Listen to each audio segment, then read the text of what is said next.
हरे हे नाथ नारायण वासुदेव गोविंद जय जय गोपाल जय जय राधा रमण हरि गोविंद जय जय कृष्ण गोविंद हरे मुरारे हे नाथ नारायण वासुदेव गोविंद जय जय गोपाल जय जय राधा रमण हरि गोविंद जय जय हे कृष्ण गोविंद हरे मुरारे हे नाथ नारायण वासुदेव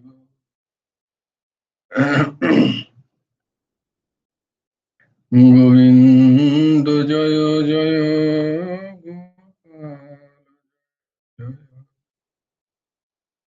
राधा रमण हरि गोविंद जय हे कृष्ण गोविंद हरे मुरारे हे नाथ नारायण वासुदेव गोविंद जय जय गोपाल जय राधा रमण हरि गोविंद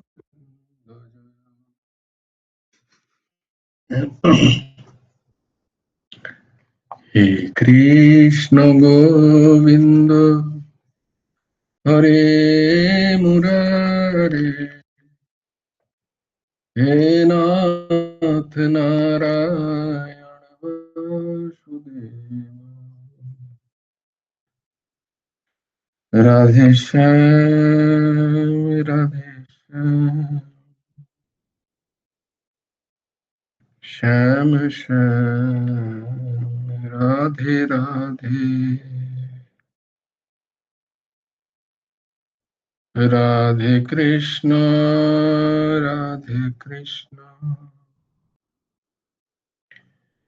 कृष्ण कृष्ण राधे राधे राधे श्याम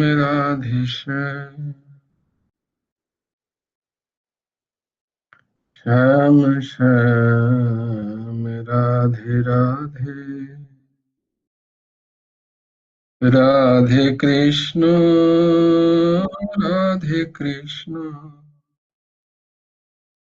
कृष्ण कृष्ण राधे राधे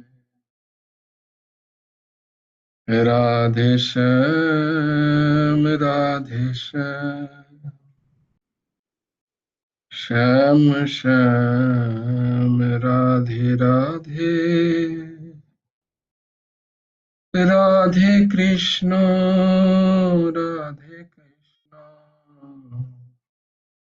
कृष्ण कृष्ण राधे राधे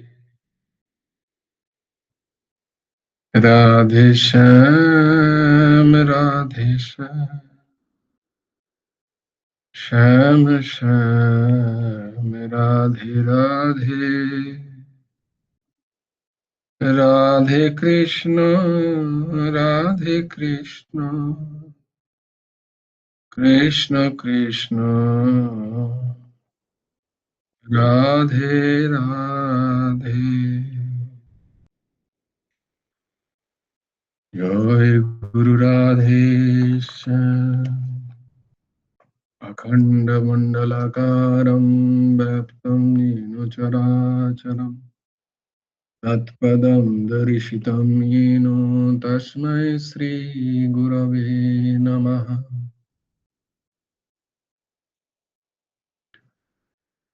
ॐ सच्चिदानन्दरूपाय गुरवे बुद्धिसाक्षिणे श्रीमन्ताय वरिष्ठाय नमो अक्लिष्टकर्मणे कृष्णाय वासुदेवाय हरये परमात्मने प्रणतक्लेशनाशाय गोविन्दाय नमो नमः। कृष्णाय वासुदेवाय देवकीनन्दनाय च नन्दगोपकुमाराय गोविन्दाय नमो नमः। वसुदेवं सुतं देवं कंसचाणूरमर्दनम् देवकी परमानन्दम् कृष्णं वन्दे जगद्गुरुम्। নবকুমার চতুষ্পটির আরেকটা অধ্যায় তোমাদেরকে স্বাগত। আজকে শ্লোকগুলো বলবে কে? শুক্লাদি বলবে? শুক্লাদি সেদিন বলছিলে না যে বলবো বলে? শুক্লাদি অনেকদিন বলেনি, পম্পামা বলেনি।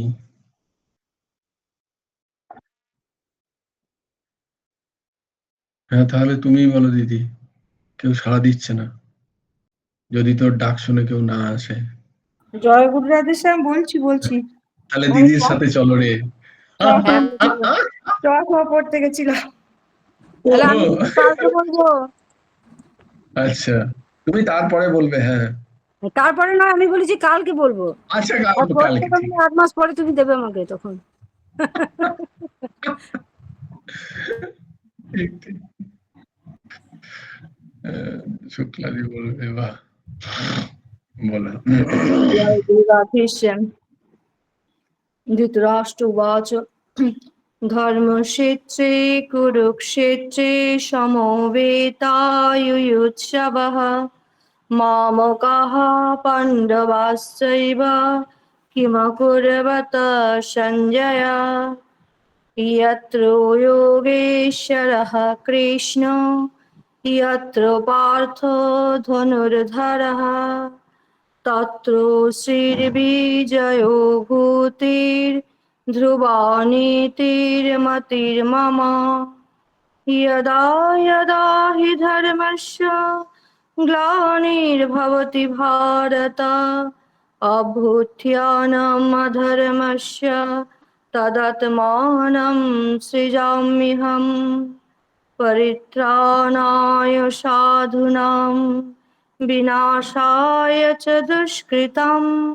धर्मसंस्थापनार्थाय सम्भवामि युगे युगे कर्मण्येवाधिकारस्ते मा फलेषु कदाचन मा कर्मफलहेतुर्भूर् मा ते सङ्गस्तकर्मणि योगस्थो कुरु कर्माणि सङ्गं त्यक्त्वा धनञ्जय सिद्धासिद्धोः समो भूत्या समत्वं योगयुज्यते विहाय कामन्यः सर्वान् पुमांश्चरति निःस्पृहा निर्ममा निरहङ्कारः स शान्तिमधिगच्छति तमेव शरणं गच्छ सर्वभावेन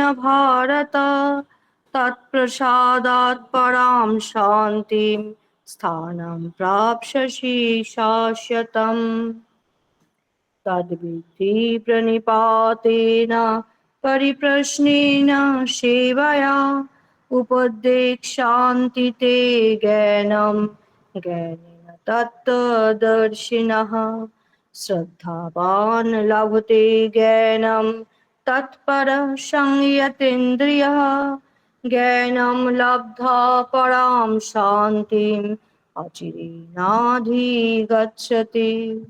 कार्पण्यदोषोऽपहत स्वभावः पृच्छामि त्वं धर्मसंमूढचेताः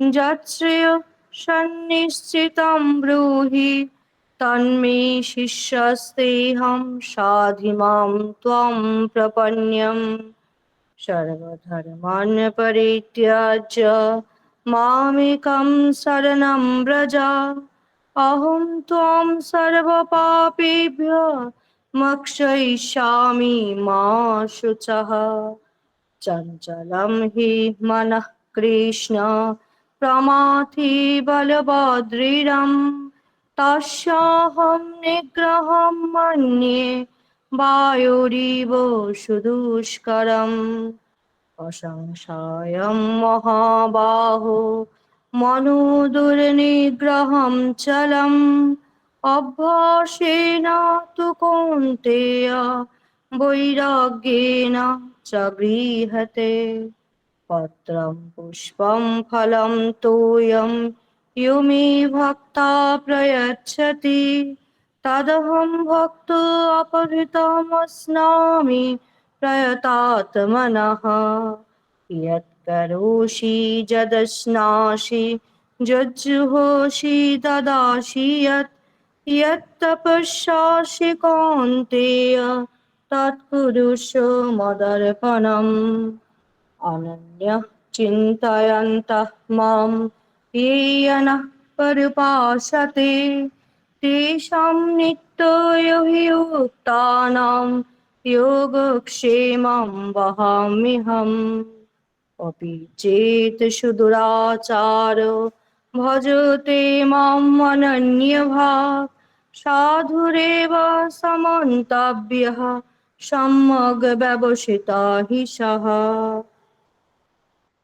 मद्यः परतरं नान्यत् किञ्चिदस्ति धनञ्जय मयि सर्वमिदं प्रोतं सूत्रे माने गणाइव दैवी गुणमयि मम माया दुरत्यया मामेव ये प्रपद्यन्ते मायामेतां तरन्ति ते জয় গুরু রাধেশ্যাম।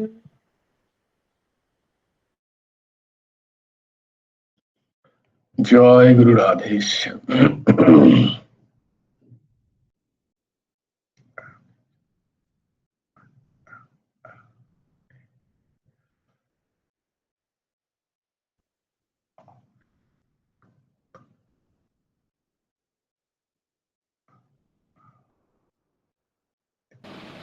শোনা যাচ্ছে না, কারণ আমি শোনাচ্ছি না বলে।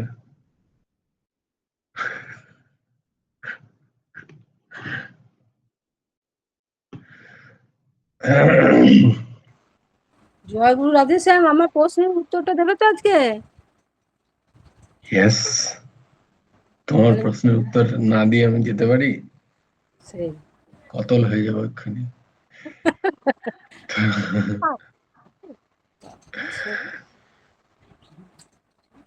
না আসলে মনে করছিলাম যে একটা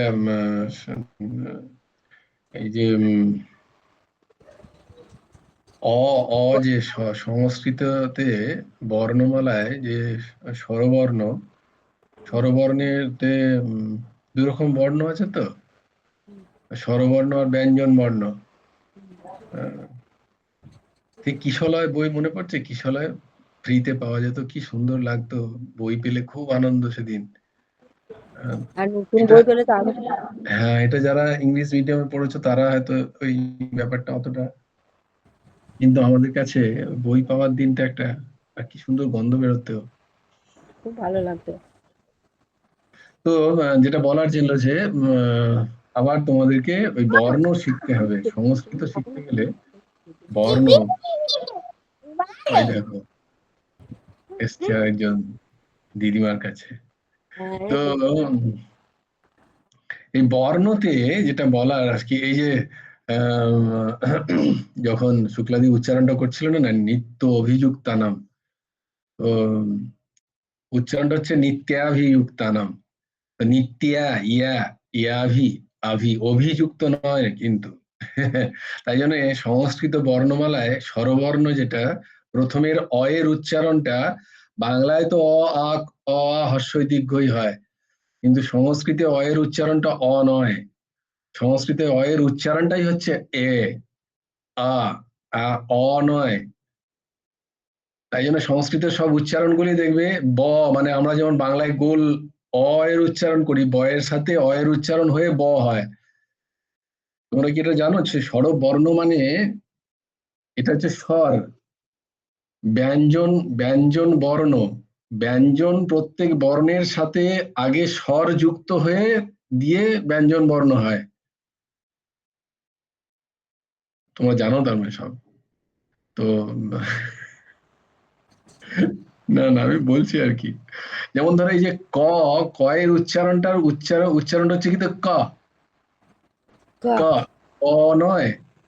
অ এর সাথে অ এর উচ্চারণ হয়ে ক উচ্চারণ হয়, ক প্লাস অ দিয়ে ক হয়। তাই জন্য ব্যঞ্জন বর্ণের উচ্চারণ এরকম হয়। তো উপদ্রুত জীবন, ওই যে বলছিলাম না যে আদৌ হবে কিনা কিছুদিন পরে ক্লাস, খুব সমস্যা। তো আহ,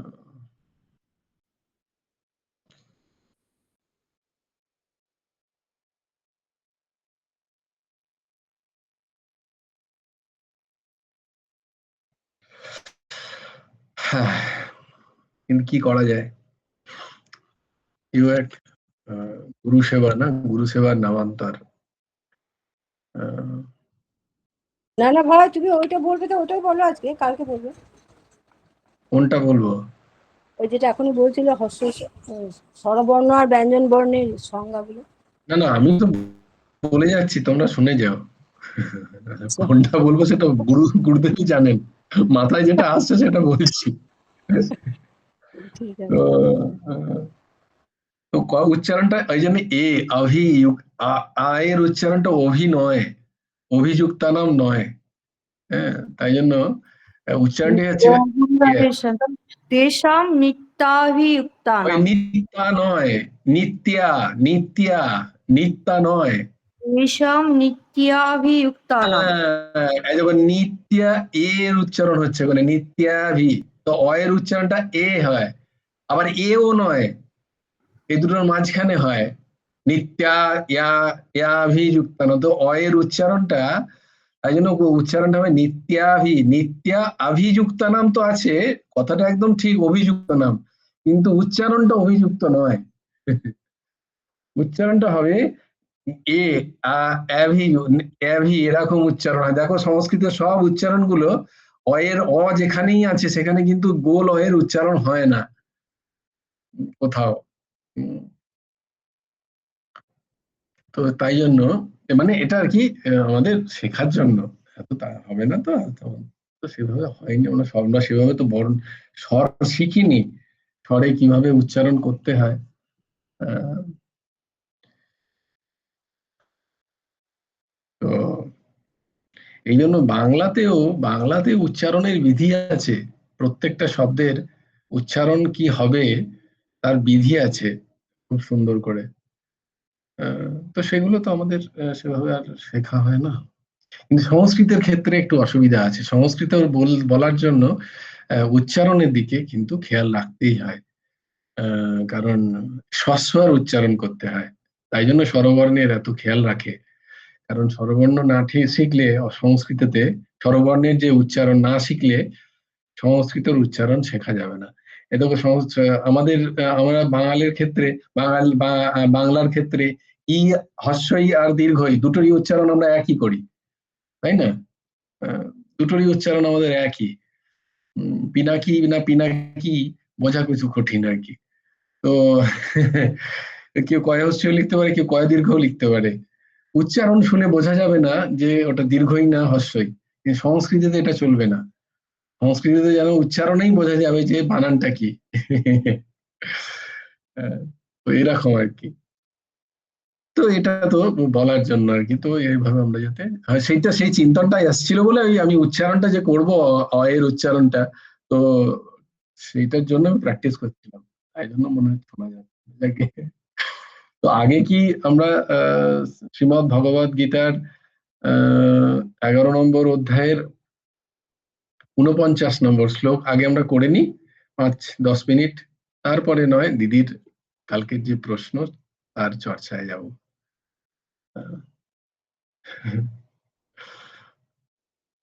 বস্তুটা কি হয় যে আমি তো তোমাদের সাধক সঞ্জীবনী থেকে বলি। এবার ধরো আমি যখন ব্যাঙ্গালোরের ঘরে থাকি তখন তো ওখানে আছে বইটি আমার কাছে, তখন বই থেকে সরাসরি দেখে বলা হয়।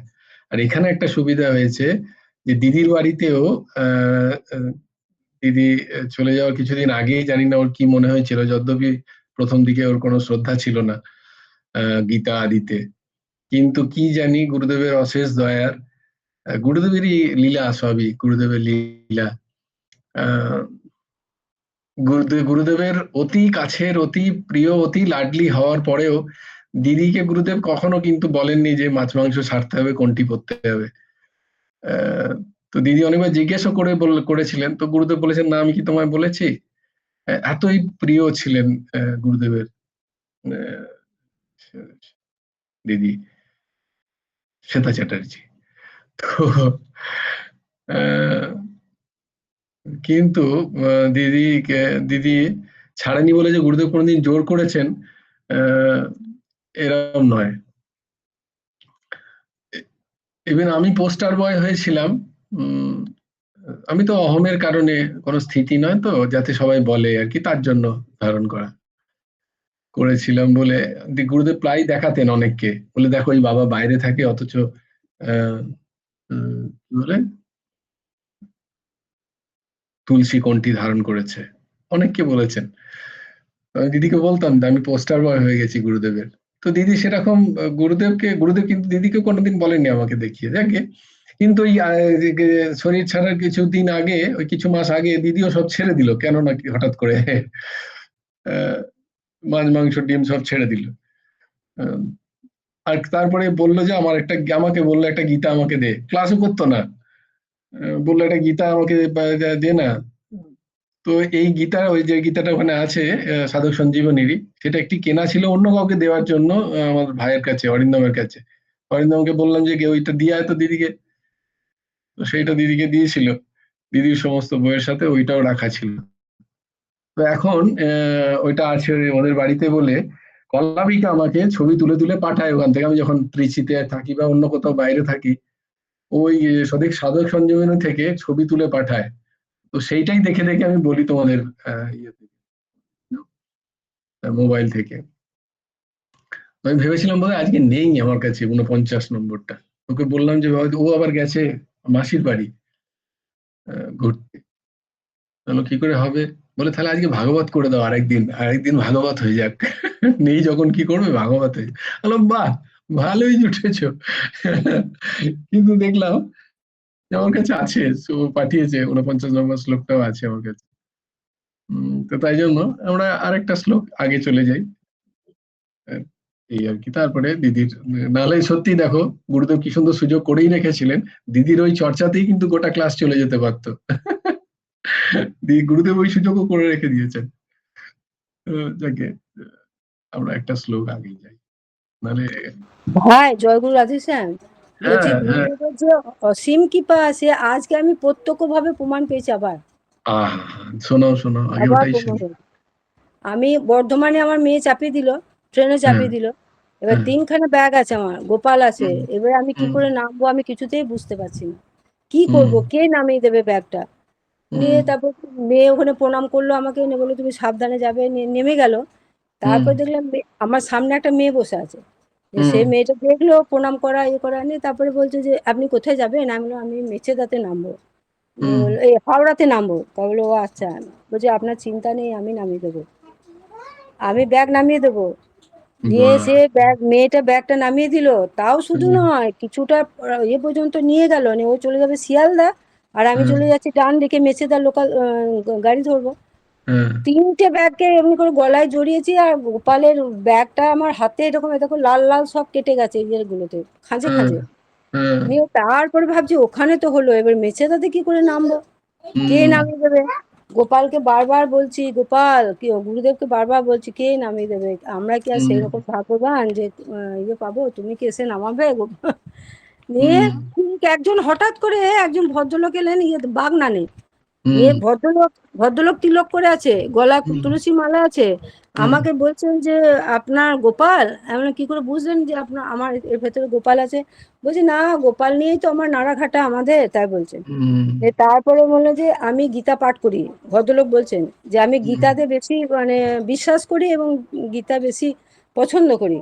ওই কতগুলো কথা বললো, নিয়ে বলছে যে ভাগবতটা আমার মনে হয় যেন কাল্পনিক। আমি বললাম, তা কেন বলছেন? নিয়ে আমি ঘটনাটা বললাম যে ভাগবতের রচনাটা কিভাবে করেছেন সেটা বললাম।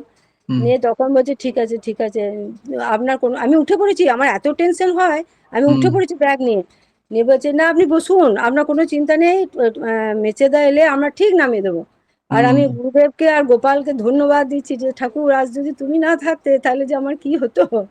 সত্যি মানে অসীম কৃপা আমি পেয়েছি জানো, আমাকে চিন্তাই করতে হচ্ছিল না, এত করুণা তার। দেখো কি অদ্ভুত অদ্ভুত, সত্যি চাবি অদ্ভুত। হারিয়ে গেছিল আমার, জানো তো, চাবিটা আশ্রমে চাবি নিয়ে গেছিলাম, এক গোছা চাবি। এবার চাবি নিয়ে গিয়ে চাবি হারিয়ে যায়। আমি শুধু গোপালকে আর গুরুদেবকে বলছি যে আমার চাবি যেমন করে হোক আমার যেন ব্যাগের ভেতরেই থাকে, ব্যাগের ভেতরেই যেন থাকে, আমি যেন অন্য কোথাও না পাই। গোপাল গুরুদেব, তারপরে সবাই বলছে এটা বাবার বাড়ি, বাবার বাড়ি, গুরুদেবের আশ্রমে এখন। যাই হোক, আমি বলছি যে বাবার বাড়িতে থেকেও কি আমার চাবিটা হারিয়ে যাবে? তারপরের দিন সকালবেলা যে ব্যাগ 4 বার 5 বার দেখেছি, তারপর দিন সকালবেলা দেখছি ব্যাগের খাঁজে ভরা আছে চাবি। আর তখন যে আমার কি অবস্থা, মানে বলে বোঝাতে পারবো না কি অবস্থা হচ্ছে আমার। চিন্তা করো। তাই ভগবানকে ডাকলে, গুরুদেবকে ডাকলে তিনি সাড়া দেয়নি, বাহ, আমরা দেখো। ডাকতে পারি না, সেটাই আমাদের দুর্ভাগ্য। জয় গুরু রাধেশ্যাম। জয় গুরু রাধেশ্যাম।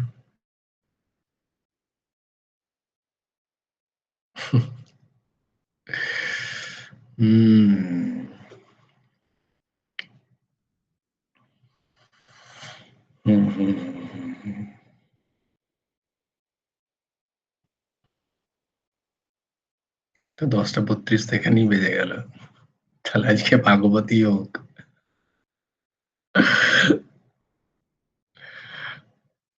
माते व्यथा मा च विमूढभाव दृष्ट्वा रूपं घोरमीद्र्यं ममेदम्।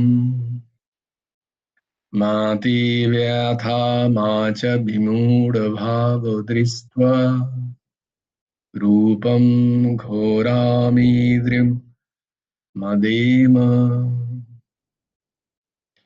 ममेदम् दृङ् ममेदम् व्यापीतभिः प्रीतमनः पुनस्त्वं तदेव मे रूपमिदं प्रपश्य। व्यापीतभिः प्रीतमनः पुनस्तं तदेव मे रूपमिदं प्रपश्य। এটা হচ্ছে 49 নম্বর শ্লোক। ভগবানই বলছেন, ভগবান উবাচ, আমরা এই ঘোর রূপ, আমার এই ঘোর রূপ দেখে তোমার ব্যথিত হওয়া উচিত নয় এবং বিমূঢ় হওয়াও উচিত নয়। এখন নির্ভয় হয়ে প্রসন্ন চিত্তে তুমি পুনরায় আমার এই চতুর্ভুজ মূর্তি ভালো করে দর্শন করো।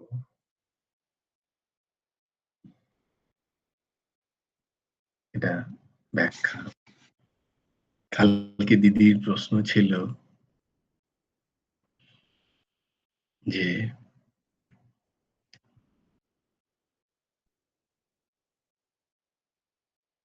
যদি আমার সামনে আমার পতি ভগবান এবং গুরুদেব উপস্থিত হন, তাহলে আমি কাকে আপ্যায়ন করব, আমি কাকে ডাকবো?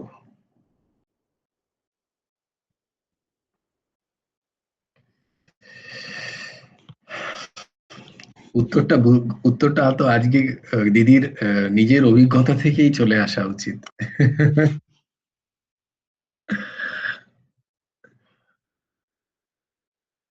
তবুও আমাদের প্রশ্ন থাকে, আমাদের উত্তর খুঁজতে হয়।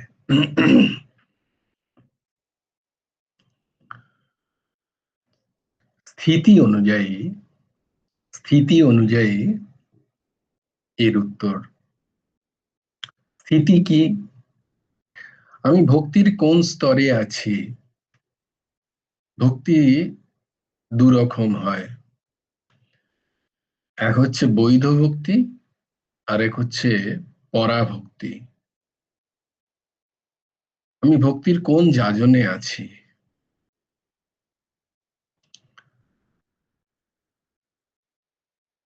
বৈধ ভক্তি মানে যেখানে এখনো আমার দেহ ভাব আছে। বৈধ ভক্তি মানে যেখানে আমার এখনো দেহ ভাব আছে। ততদিন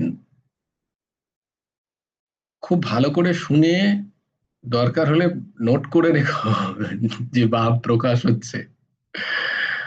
যতক্ষণ দেহ ভাব আছে ততক্ষণ সেই দেহের যে ধর্ম, যতক্ষণ দেহ ভাব আছে ততক্ষণ সেই দেহের যে ধর্ম, সেই ধর্ম অনুযায়ী জীবন চালানোই আমাদের কর্তব্য। এটা শাস্ত্র বলছেন, ভগবান বলছেন, গুরু ভগবানও বলছেন। তাহলে এই প্রশ্নের উত্তর হলো, তো এইভাবে তো সরাসরি উত্তর বলা যায় না যে তুমি এলে, একটা বাচ্চা ছেলের মতো তো বলা যায় না। ভাব, তোমার যদি দেহ ভাব থাকে তাহলে স্থিতি হলো তোমার দেহের ধর্ম, তুমি নারী শরীর পুরুষ শরীর যাই হলো, তোমার দেহ ধর্ম অনুযায়ী তোমার পতি সেবা, যেটা সেদিন বলা হলো যে পতি সেবা সর্বোপরি। তাই যদি তিনজনই আসেন, এসব টিক মারার মতো তো প্রশ্ন হয় না। শাস্ত্র সিদ্ধান্ত তো আর কি বলে মাল্টিপল চয়েস কোশ্চেন নয় যে একটাতে টিক দাও। বস্তুত ভাব, গুরুদেব যদি আসেন তো সর্বোপরি গুরু, সর্বোপরি গুরুদেব যদি আসেন স্বদেহে, সর্বোপরি গুরু। ভগবানের থেকেও যদি কৃষ্ণ আর গুরুদেব আসেন সঙ্গে, তাহলে আগে গুরু, আগে কৃষ্ণ নন।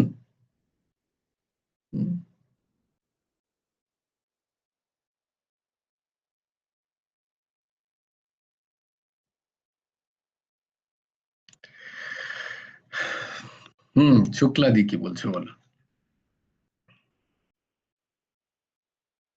জয়গুরু রাধেশ্যাম। এই নিয়ে ওই যে সহজ বায়ের ওই ইয়েটা আমি হয়ে গেলে শেষে আমি এটা ওই পদটা শোনাবো, হ্যাঁ, সহজ তুমি বায়ের তো ওই যেটা পদটা। সহজ উপায়ের, অনেক শুধু সহজ উপায় নেই, তাই জন্য বলছি অনেক মহাপুরুষ, অনেক মহাত্মাদের জীবন চরিত্রে এটা দেখা যায়। তাই জন্য কবির মহারাজও, কবির ভগবানও বলছেন যে গুরু গোবিন্দ দৌ খারে কাকে লাগু পায়, बलिहारी यो गुरु अपने গোবিন্দ দিও বাতায়।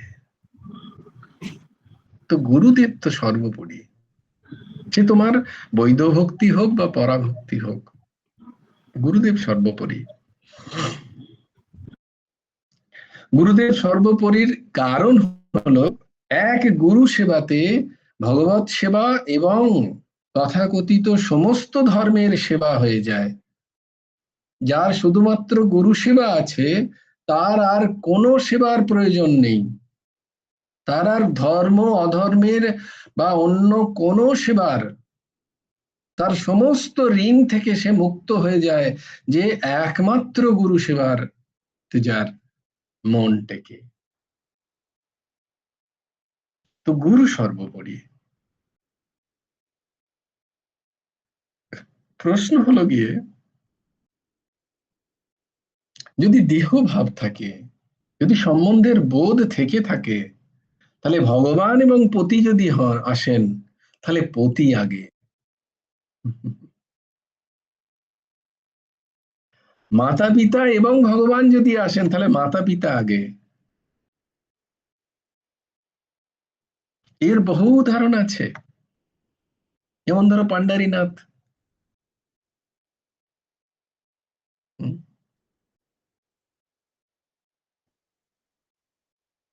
তিনি সেবা করছেন তার মাতার পিতা। বিঠ্ঠল এসে বলছেন আমি দাঁড়িয়ে আছি রে, বলছে না আমার এখন সময় নেই, নাও ইটটা নাও, তুমি একটুখানি ওখানে বসো, আমি মা বাবার সেবা করে তারপর তোমার কাছে আসছি। বিঠ্ঠল ভগবান রিজ গে সেবা মে। বলে তুমি এসছো কেন? আমার সেবার কারণে না, আমার মাতা পিতার সেবার কারণে তুমি এসছো, তুমি তো স্বতন্ত্র, তোমার ইচ্ছা, তাই আগে আমার মাতা পিতার সেবা। তো সেখানে সেবা। আর ঠিক এটারই উল্টো হচ্ছে, দেখো কোথায়, তোমাদের বোঝানোর চেষ্টা করছি, দুটো দুটো ভক্তির স্তর। এটারই উল্টো হচ্ছে যেখানে গোপীরা যখন শ্রীকৃষ্ণের কাছে চলে গেছে, অবশ্যই কোন গোপীরা ওই জন্যই বলার দরকার, পরাভক্তিত স্থিতি যে গোপী, যারা কান্তা ভাবে ভগবানকে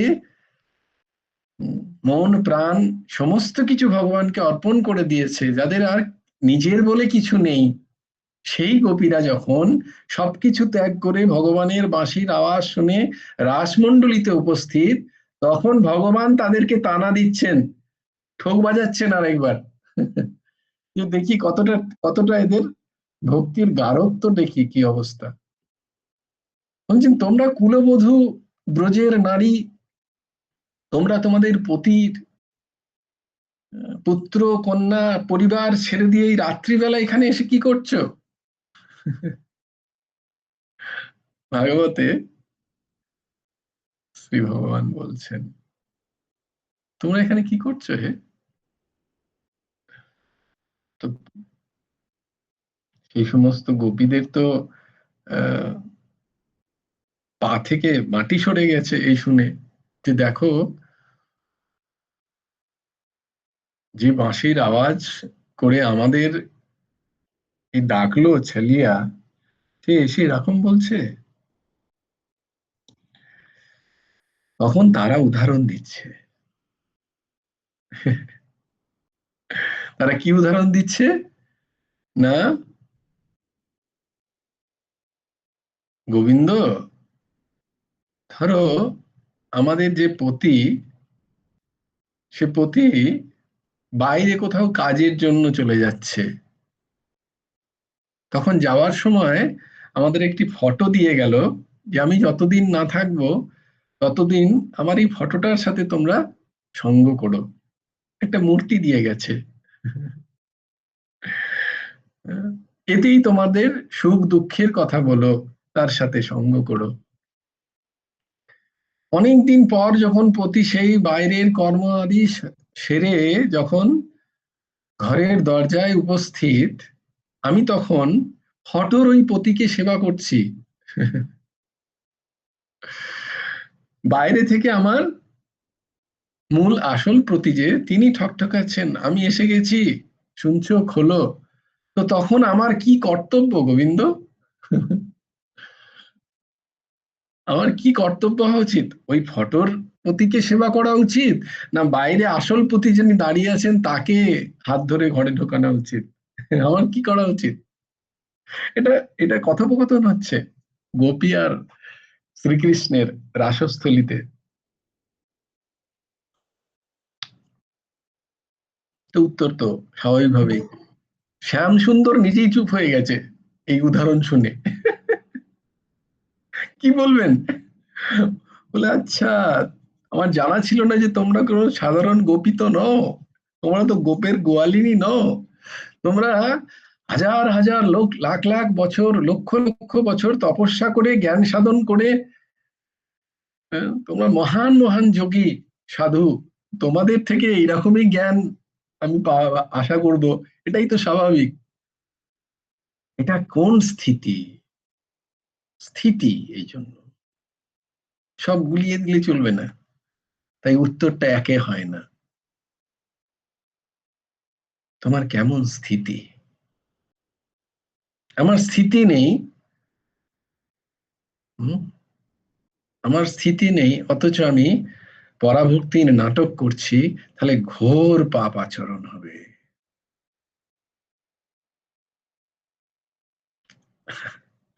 আমার পতি অসুস্থ, আমি তাকে না দেখে, বা আমার পতির প্রয়োজন আছে, আমার স্থিতিই তো নেই, আমার তো দেহ শুদ্ধ, দেহ সুদ আছে, তখনও দেহ শুদ্ধ চলে যায়নি তো। গোপীদের তো কিছু দেহ সুদই চলে গেছে, বাচ্চাকে খাওয়াতে খাওয়াতে চলে গেছে অর্ধেক ছেড়ে দিয়ে, আলু থেলু বেশ দৌড়চ্ছে সবাই। আমার আমার কি স্থিতি না? আমার সব স্থিতি আছে, অথচ আমি আমি ঠাকুর সেবা করছি, পতির চাই, তাকে সেবা করছি না। এই উদাহরণ দিচ্ছি তখন রাসস্থলীর গোপিনীদের ঘোর অপরাধ। কথাটা খুব ভালো করে শোনো, মানসিক সূক্ষ্মতার খুব প্রয়োজন আছে। এটা কোনো তর্কাতর্কির বিষয় নয়, এটা কোনো একটা জায়গায় স্ট্যাম্প মারার বিষয় নয়, এটা একটা ভাবের বিষয়, এটা একটা ভাবের বিষয়। নিজের স্থিতিকে আগে যাচ করতে হয়।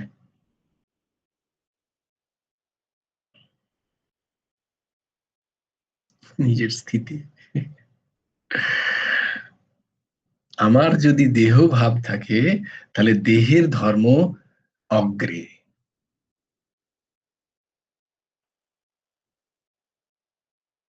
আমার বেষ্টিকে যদি আমি সন্তুষ্ট না করতে পারি, আমি কোনো দিনই ভগবানকে সন্তুষ্ট করতে পারবো না। আর বেষ্টি ত্যাগ যদি গুরু কৃপায় হয়, গুরুদেব যদি দায়িত্ব নিয়ে নেন বেষ্টির, তাহলে তুমি সদা মুক্ত। বেষ্টি মানে আমাকে বেষ্টন করে যারা আছে, আমি মনে করছি এরা আমাকে বেষ্টন করে আছে। তোমাদের বলেছিলাম না যে মুক্তির পরিভাষা কি? মুক্তির পরিভাষা কি? যখন সবারই কারোর প্রতি কোনো আশা থাকবে না, আর কারোর প্রতি আমার কোনো এক্স্যাক্টলি। আশা থাকবে না। ঊর্ধ্বসীমা, বলো, হাত তুলেছ, তুমিও বলো।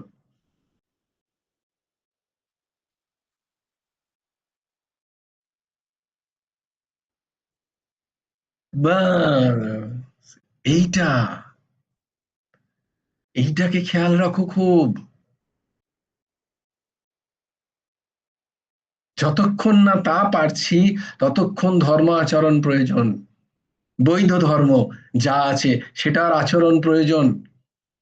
আমার স্থিতি নেই, আমি পরাভক্তির আচরণে যাচ্ছি, ঘোর অপরাধ হবে, কোনো দিন সেখানে পৌঁছতে পারবো না। যা আমার চাই, আমি আমার আমি আমার চারপাশের মানুষগুলো থেকে চরম এক্সপেকটেশনে বাঁধা হয়ে আছি, আর আমি নিজেকে বলছি আমি মুক্ত। আমি পরাভক্তির আচরণ যদি করতে চাই, আমি অপরাধী হয়ে যাব, আমি অপরাধী হয়ে যাব।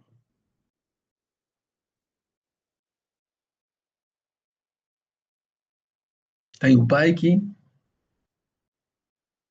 উপায় হলো গিয়ে, প্রথম তো গুরু ভগবান সর্বোপরি, দ্বিতীয়ত হচ্ছে ব্যষ্টি সমষ্টিকে, ব্যষ্টি এবং সমষ্টি, ব্যষ্টি মানে আমাকে যারা জড়িয়ে ধরে আছে, তাদের প্রত্যেকের প্রসন্নতা সেবার দ্বারা যথাযোগ্য যার যেমনটি যেভাবে সেবা চাই, আমি কোথাও মা, আমি কোথাও মেয়ে, আমি কোথাও পত্নী, আমি কোথাও ভগ্নী, যার যেখানে যেমনটি সেখানে সর্বোৎকৃষ্ট সেবা দ্বারা তার প্রসন্নতা অর্জনই হবে আমার দৈহিক ভাব থেকে উত্তরণ, এবং তাদের প্রতি আমার যে কামনা, আমার যে বাসনার ক্ষয়, তা নাহলে হবে না। সেবা দ্বারাই হয়। সেবা যদি ঠিক ঠিক না করতে পারি, কোনো দিন মনের এই মলিনতা, বাসনা কামনা রূপ মলিনতা যাওয়ার নয়, কঠিন জিনিস। শুধু জ্ঞান চর্চা করলে হয় না, সেবা চাই, তীব্র সেবা চাই। তাই পতিকে পতিরূপে সেবা নয়, পতিকে যতক্ষণ না আমি ভগবত রূপে সেবা করতে পারছি ততক্ষণ আমার পরাভক্তিও লাভ সম্ভব নয়।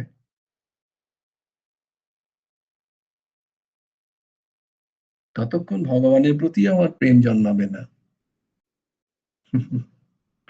পতিকে যদি পতিরূপে ভাবি আর তার কাছ থেকে যদি আমার দৈহিক চাহিদার কামনা বাসনা রয়ে গিয়ে থাকে, তাহলে কোনোদিন ভগবত প্রেম আসা সম্ভব নয়।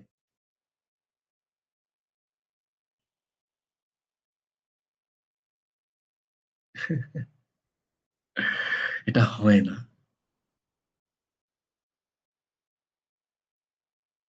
তাই স্থিতি, আমার স্থিতি কি, তোমার যেমন স্থিতি তাতে কোনো টপকানোর দরকার নেই, দৌড়ানোর প্রয়োজন নেই।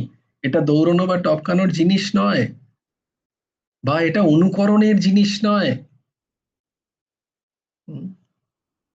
এটা ঠিক ঠিক নিজেকে বোঝার জিনিস, নিজের স্থিতিকে বোঝার জিনিস। এর জন্যই সৎসঙ্গ। তাই যখন যেমনটি বলা হচ্ছে তখন তেমন, যে আমার কি এই স্থিতি, আমার যদি এই স্থিতি হয় তাহলে আমার এইটি করণীয়। তাই সবার এক স্থিতি নয়। তাই মহাত্মারা যখন বলেন সামনের যে সমস্ত জীব আসেন তাদেরকে বিভিন্ন বিভিন্ন কর্ম পদ্ধতিতে, বিভিন্ন বিভিন্ন সাধন পদ্ধতিতে লাগেন, কারণ তাদের মানসিক স্থিতি অনুযায়ী সবার কক্ষ এক নয়, সমস্ত জীবের কক্ষ এক নয়।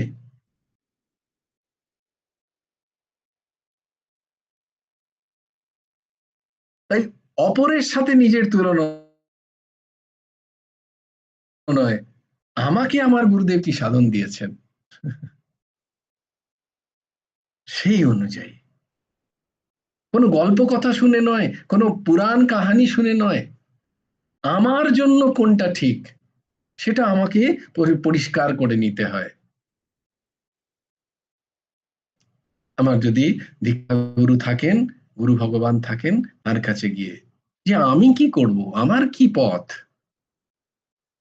উপদেক্ষান্তিতে জ্ঞানম তদ্বিদ্ধি প্রণিপাতেন পরিপ্রশ্নেন সেবয়া। তদ্বিদ্ধি প্রণিপাত নেই আমাদের, তো প্রশ্ন তো জাগেই না, কারণ ও তো আমি উত্তর আগেই জানি। আমি এতই জ্ঞানী, আমি আগেই জানি। আবার একটা মিলে গেল। তো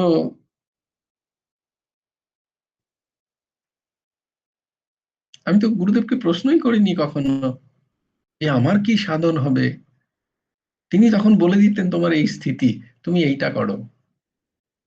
ভুলে গেছি। চিড়িয়া চুগ গেই ক্ষেত, কোথাও থেকে পড়ে গিয়ে নিজের সাধন তৈরি করতে নেই। কারণ নিজেকে নিজে চেনা সব থেকে কঠিন এই জগতে, অপরকে জাজ করা খুব সোজা। তাই না বলো সবাই? কিন্তু কাউকে বলো তো তুই নিজেকে জাজ করতে পারিস? হ্যাঁ হ্যাঁ, আমি নিজেকে চিনি না, এক ফোঁটাও চেনো না। তাই জন্যই এত কনফিউশন মাথার মধ্যে। যে নিজেকে চিনে যাবে সে অপরকে চিনতেই চাইবে না। আছে, অপরকে দেখছে, অপরকে চিনতে চাইছে, জানবে তার নিজেকে চেনা হয়নি এখনো বিন্দু মাত্র।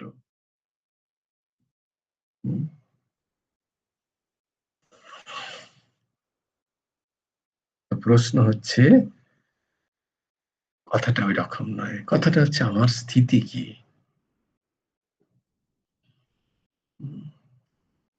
স্থিতি জানতে চাও? এগুলো অবশ্য অতি উচ্চ কোটির সাধন স্থিতি, যদ্যপি এগুলো সবার জন্য নয়, তবুও ছাড়ো, ওসবে যাচ্ছি না আমি। তো পরাভক্তির স্থিতি আলাদা স্থিতি। সেখানে একবার নিজেকে ভাবো যে আমার পাশে আমার বেষ্টির কেউ নেই, তখন বুকের ভেতরে কি হচ্ছে একবারটি দেখো, চুপচাপ বসে।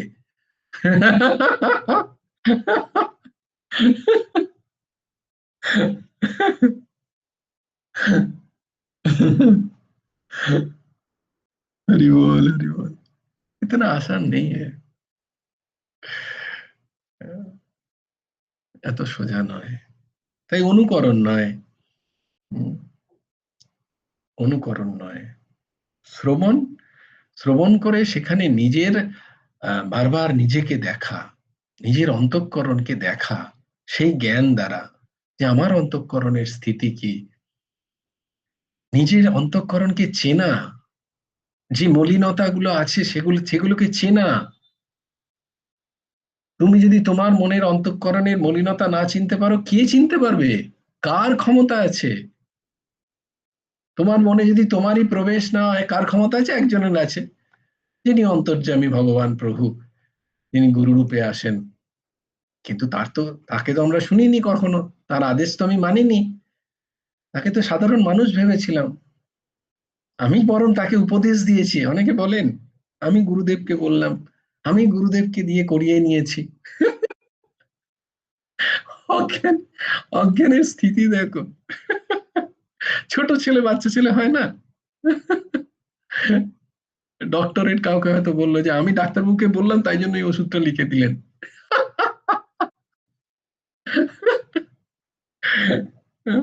তো বললো হ্যাঁ ভাগ্যিস তুই বললি, ছিছি আমি তো ভুলে গেছিলাম। ও ভাবলো বোধহয় ওইটাই ঠিক। কেউ এসে যদি বলে এরকম, তো তোমরা কি বলবে না যে যে তো বাচ্চা ছেলে কি বলছে ও জানে না, ভেতরে বলবে হ্যাঁ বাবা ঠিকই বলেছো বাবা। তো আমাদের ঠাকুর ওরম ভাবেই বলতেন, হ্যাঁ হ্যাঁ এটাই করো, ওইটাই ঠিক, এটাই। কারণ উনি তো আমাদের উপরে ডিপেন্ড করতেন না, না। হ্যাঁ বাবা তাই, বাবা এটা এটা হ্যাঁ হ্যাঁ ওইটাই ওটাই।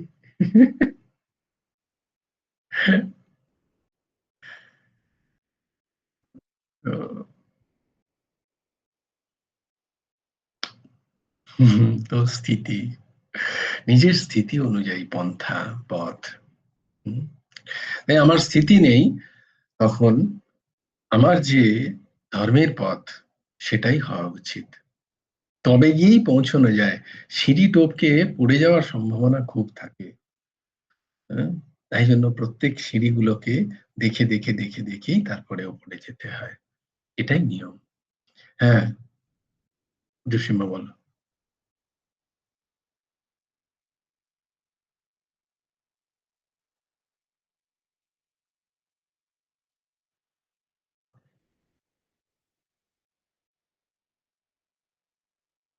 অবশ্যই, অবশ্যই, অবশ্যই। যেহেতু পতিসেবার কথা এলো তাই জন্য পতিসেবার কথা বেরো। যদি পত্নী গ্রহণ হয়, ঘোর, বাবা শাস্ত্রে তো আরো কঠিন লেখা আছে। কিন্তু বলবে কে, শুনবে কজন?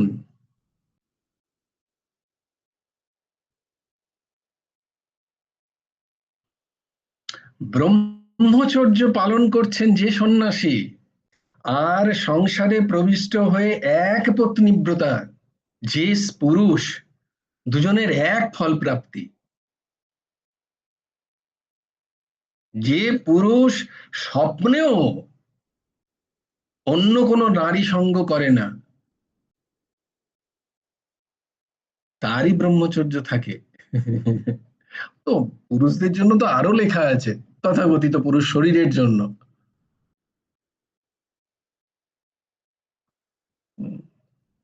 অত কঠিন কঠিন যে সেখানে যেখানে যেখানে যেখানে জানবে যে ভোগ কারণে শাস্ত্রকে লঘু করে মানুষ ভোগবৃত্তিতে প্রবৃত্ত হয়েছে, জানবে সেখানের সেখানের নিয়ম নীতি আরো কঠিন, মানুষ মানতে চায় না, তাই জন্য সেটাকে কিভাবে কুক্ষিগত করে দেওয়া যায় নারীদের।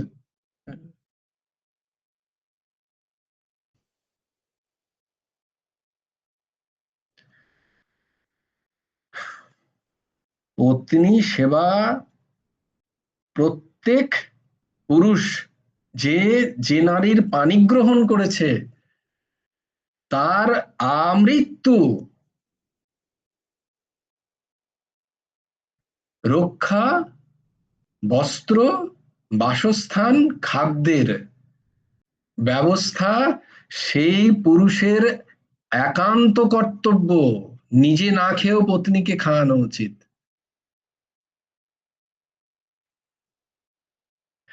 এইসব মন্ত্র পড়ে ওরা ওই যখন বিবাহ হয়।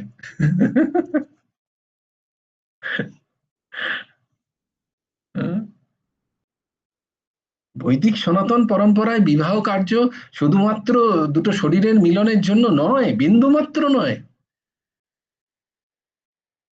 এক মহান বিজ্ঞান।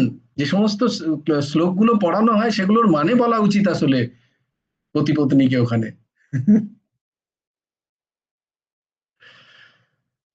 পত্নীর প্রতি একটা রূঢ় ব্যবহারও তোমাকে প্রত্যেক প্রকৃতির যে পঞ্চমহাভূত তাদেরকে তুমি সাক্ষী করে পত্নীকে গ্রহণ করো, পানি গ্রহণ করো। তোমার পত্নীর প্রতি তুমি ভেবো না যে তোমার একটা কিছু মানসিক ভাবেও যদি কখনো অন্যায় হয়ে যায়, এই প্রকৃতি তোমার তোমাকে পুরুষকে শাস্তি দেবে। তাদেরকে অগ্নিসাক্ষী, শুধু অগ্নিসাক্ষী, তাদেরকে সাক্ষী করে তুমি প্রাণী গ্রহণ করেছো ওই নারীর। অত সোজা নয় পতি হওয়া বৈদিক সনাতন পরম্পরায় যারা বিবাহ করে।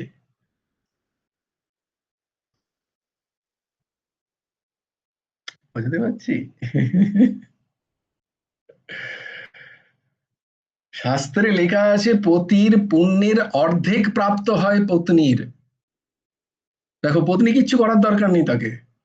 পতি যা যা পুণ্য করবে, তার যদি সাধ্বী পত্নী থাকে, পতিব্রতা পত্নী থাকে, তাহলে সেই পতিব্রতা পতির পুণ্যের অর্ধেক, পতির পাপের এক ফোঁটাও নিতে হবে না। কোনো পতির পাপের এক ফোঁটাও যাবে না পত্নীর কাছে, কিন্তু পতি যা পুণ্য করবে, যা দান করবে, যা মন্দিরে যাবে, যাই করুক না কেন পুণ্যের, তার অর্ধেক অংশ অটোমেটিক্যালি পত্নীর খাতায় চলে যায়। অথচ পত্নী যদি করে পুণ্য, তাহলে পুরো 100%ই তার খাতায়। তার জন্য পতির কাছে যায় না। কিন্তু হ্যাঁ, পত্নী যদি চায় তাহলে যাবে। যদি খুব অনুনয় বিনয় করে ভগবানকে, হে প্রভু আমি খুব করেছি, ওই না যা কেউ কেউ বলে না পতি, ও তো আমার গৃহিণী সামলায়, ও দেখে, ও পুজো করে, আমার দরকার নেই, এক ফোঁটাও তুমি পাবে না। अब किसको समझाए बताओ? अब কাকে বলি গিয়ে বোঝাও কথা? কে শুনছে শাস্ত্রের কথা? না কেউ বলতে জানে আর না কেউ শুনতে জানে, কেউ শোনার নেই। ও করে পুজো, ও সন্ধে দেয়। পতির শরীর খারাপ, পত্নী দণ্ডি খাচ্ছে, কিচ্ছু হবে না।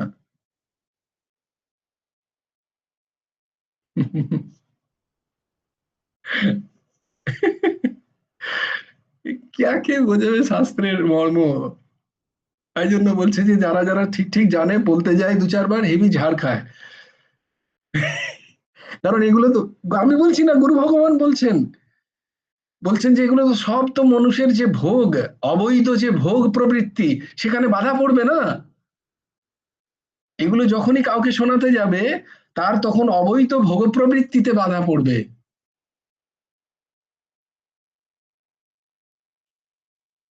তাই জন্য তোমার কথা শুনবে না, তোমাকে মারবে, পিটবে। তখন তারা কি করে, চুপ হয়ে যায়, দিয়ে ওই যে গভীর জঙ্গলে বা গুহায় গিয়ে প্রবেশ করে, তো ধর্ম ওখানে। ধর্ম গুহাতে নিবৃত্ত মানে কি? গুহাতে কি ধর্ম আছে? তাহলে গুহাতে গেলে তুমি ধর্ম পাবে? বলে না না, গুহাতে যে সমস্ত মুনি ঋষিরা চরম সাধন করছেন তাদের হৃদয়ে ধর্ম প্রকাশিত।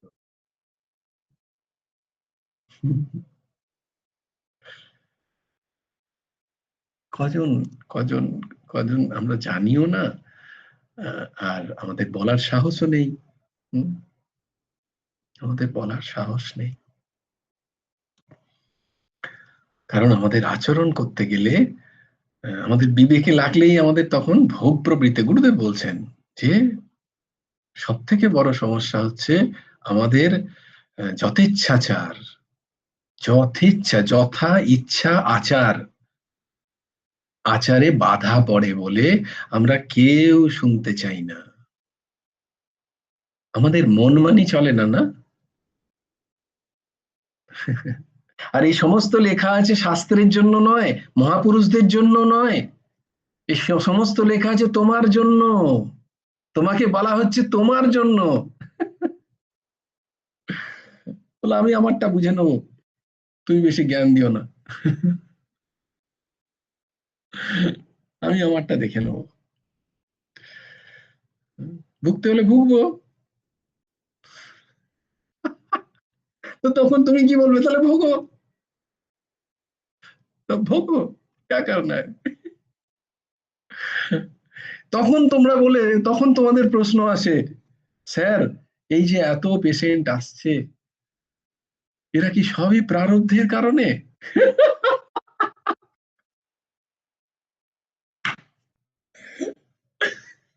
আমার লজিক কাজ করছে না তো, আমি তো এদের কর্মগুলোকে দেখিনি, এদের যথেচ্ছাচার ব্যবহার আমি তো দেখিনি, এদের মানসিক কি জঘন্য চিন্তন চলছে, আমার তো তা কেন প্রবেশ নেই।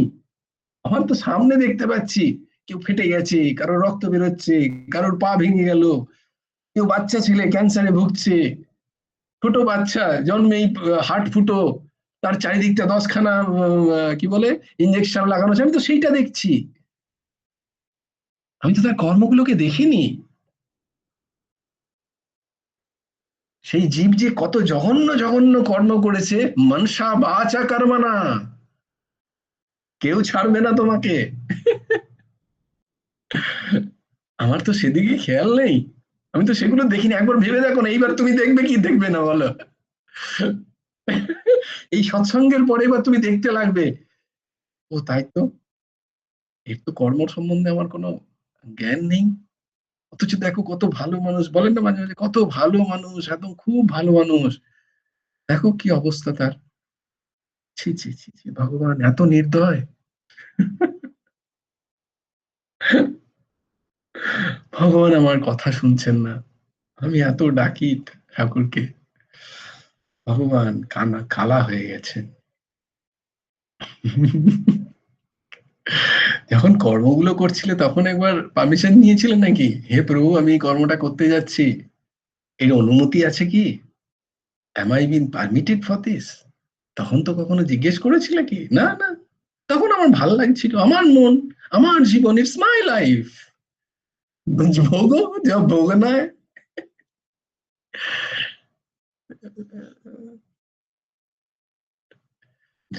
দৃষ্টিকে পাল্টাও, দেখতে পাবে কোথাও কোনো এক বিন্দু কোথাও কোথাও কোনো অন্যায় হচ্ছে না, সব ন্যায় হচ্ছে কোথাও না কোথাও, কোনো না কোনো ভাবে। ভগবানের থেকে কেউ, ওই যে বলে না চিত্রগুপ্ত হচ্ছে সিসিটিভি আর কি, আগে তো ছিল না, তো তাই জন্য চিত্রগুপ্তের খাতা, তো উইথ ফটো তোমাকে দেখিয়ে দেওয়া হতে পারে যে দিস ইজ দ্য পিকচার্স, ওটা ওখানে আছে চিত্রগুপ্তের খাতায়। প্রত্যেকের পেন ড্রাইভও নয় এখন, আবার সুপার কম্পিউটার, সুপার কম্পিউটারে প্রত্যেকের ফাইল আছে, উইথ পিকচার তোমাকে প্রুভ করে দেবেন ধর্মরাজ, যে তুমি এই কারণে শাস্তি পাচ্ছ, আবার আনন্দও পাচ্ছ, সেগুলোও দেখিয়ে দিতে যেতে পারে। যে তুমি এই করেছো তাই জন্য এতটা আনন্দ হলো, এতটা দাঁড়িপাল্লায় সব মাপা আছে একদম সুন্দর করে। अब किसको समझाए, বুঝবে কে? হরি ওম। তো দিদি আমি উত্তর দিতে পারলাম? Am I clear? জয়গুরু রাধে শ্যাম, তুমি এমন উত্তর দিয়েছো না, আমি একবারে উপকার।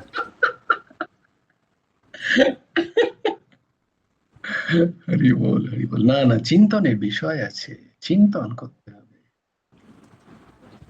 হুম, চিন্তার বিষয় নয়। আর তোমাকে যিনি এসছিলেন, আহ, যিনি বলেছেন যে ভাগবত কাহানি, ওটা উনি ওনার ওনার বলেননি। উনি তো তোমাকে পরীক্ষা করছিলেন তোমার স্থিতিকে দেখার জন্য। উনি জানেন, উনি ভাগবত জানেন খুব ভালো করে কি জিনিস। ও তো তোমার মনের স্থিতি বলার জন্য যে উনি বলে দিলেন, ও তোমার কাহানি বলে মনে হয়, দেখি কি বলে, এমন গোপাল সেবা করে, এমন নাম করে, স্থিতি বোঝার জন্য। খুব কঠিন, বৈষ্ণবদের চেনা যায় না। সত্যি তাই। তো উনি তোমার স্থিতি বোঝার জন্য উনি ওই কথাটা ব্যবহার করেছেন যে ভাগবত তো বানানো কাহানি মনে হয়। তো তুমি একদম সেখানে পাশ করে গেছো, তো খুব সুন্দর উত্তর দিয়েছো। হ্যাঁ, তো যখনই এরম কখনো পড়বে, কখনো কারুর সামনে, আহ, ভাববে যে সাক্ষাৎ গুরু ভগবান এসে আমার পরীক্ষা নিচ্ছেন, আমার নিষ্ঠার পরীক্ষা নিচ্ছেন। তাকে দুটো খাড়িখটি শুনিও না, বরং হাত জোর করে তার শ্রীচরণে প্রণাম করে জানবেন কেন পরীক্ষা নিচ্ছেন প্রভু। সত্যি তাই। কেন পরীক্ষা নিচ্ছেন, এরকম বলে চুপ হয়ে যেতে হয়। তখনই তিনি বুঝে যাবেন যে তুমি কোন স্থিতিতে আছো।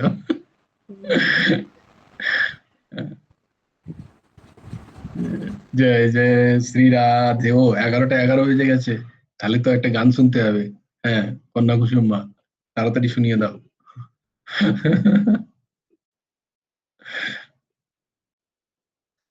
ও আজকে আমার দিদির কথা এই জন্য বললাম যে দিদির কালকে তিথি, অক্ষয় তৃতীয়ার দিনই আহ দিদি গুরু ভগবানের সান্নিধ্যে স্থান পেয়েছিলেন।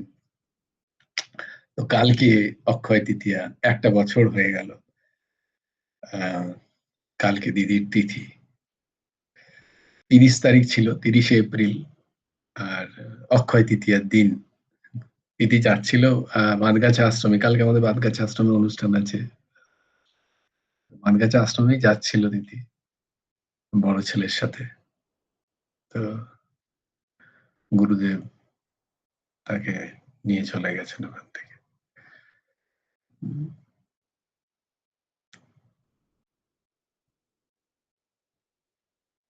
তো গুরুদেব নিয়ে চলে গেছেন, এটা কিন্তু আমি বলছি, আমি আমার ভাব ভাব বলছে না কিন্তু, আমার দিদি আমি ভাবে বলছি তা নয়। গুরুদেব স্বপ্নে অন্য আরেকজন, যার সাথে দিদির তেমন কোনো সম্পর্কই ছিল না, তার স্বপ্নে এসে গুরু ভগবান বলে গেছেন। আহ, সে দেখছে যে দিদি পাশে বসে আছে গুরুদেবের কাছে, আর গুরুদেব তাকে বলছেন যে আমি নিয়ে এসেছি বলে এইভাবে কেন, বলে ওগুলো শরীরের প্রারব্ধ, ওটা নিয়ে ভাবতে হবে না। কিন্তু এই দেখো শ্বেতামা আমার কাছে। তার সাথে দিদির কোনো সেরকম যোগাযোগ নেই। সেই সেই গুরু ভগবান তাকে স্বপ্নে দিয়ে এরকম ঘটনার কথা আমরা শুনতে পেয়েছি। যাকে এই দাস তো শুরু থেকেই সেটাকে মানে। তো কালকে দিদির তিথি, তাই জন্য তার কথা মনে পড়ে গেল। তো কন্যা কুসুমা, খুব সুন্দর একটা ভজন তুলেছে, শোনাবি? জয় গুরু রাধে শ্যাম। জয় গুরু রাধেশ্যাম।